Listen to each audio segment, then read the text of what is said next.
lot about tornadoes. We talk about storms producing wind and hail, but it's actually the rainfall from that thunderstorm that is the most deadly aspect. No vehicle is safe. You know, you got your super extra duty pickup truck all the way down to the smallest sedan. Any of those can be deadly if they get swept off that low water crossing. National Weather Service meteorologist Steve Runnels with an important reminder this morning that flooding is the #1 weather-related killer nationwide. Today we continue Severe Weather Awareness Week with some safety tips in order to prevent drownings, and meteorologist Elisa Raffa kicks that off for us this morning. Elisa.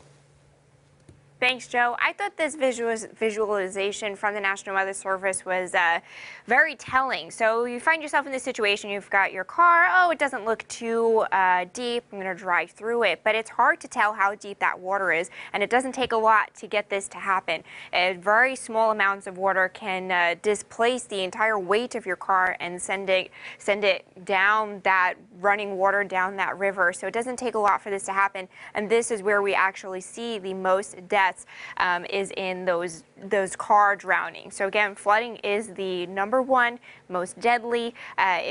Causes the most deaths weather-related each year. Over half of those flood drownings do occur in cars for that situation that I just showed you. So you don't want to underestimate the force or the power of water. Some good numbers to remember. It doesn't take much. Just 6 inches of running water. That's it. 6 inches can knock over an adult. 12 inches can overtake a small car, and just 2 feet most vehicles. So as the meteorologist in the National Weather Service said, it doesn't matter how big your truck is, little amounts of water can still sweep it away. So what do you do in case of flooding? First of all, don't drive into flooded roadways.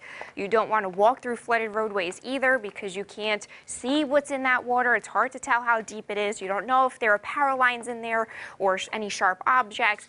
And if water is rising, you want to head to the highest level of your home, the attic, the roof.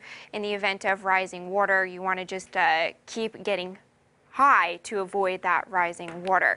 Now, too much rain, too little time. Flooding events are not new to the Ozarks.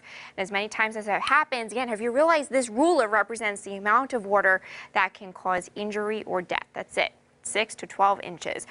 Water can be powerful. It can cause damage to homes and sweep away some of the biggest trucks. Just 2 feet displaces 2,000 pounds of your vehicle.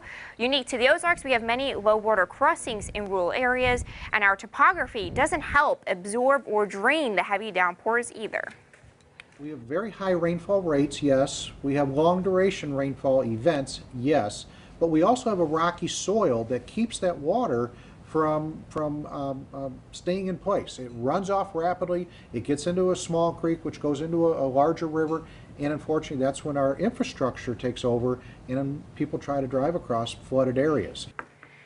These heavy rain events are becoming more frequent. In fact, since 1958, they've increased by 42% in Missouri, by 27% in Arkansas. That means that single-day totals with 1, 2, and 3 inches of rain are becoming more frequent. Like we saw in February, that means a month's worth of rain in just 24 hours. I think most people know where the flood-prone areas are, next to a creek, low spot. But what we're seeing from a climatological perspective, these massive rainfall events are starting to flood areas that don't normally flood.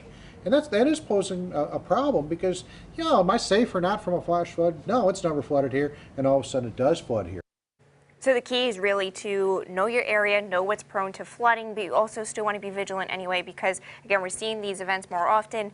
And again, this ruler, that's it. Yeah, this is all it not takes. A lot, so certainly. be careful. All right, Elisa Raffa keeping you safe here with Severe Weather Awareness Week tips. Daybreak in 10 is up after this.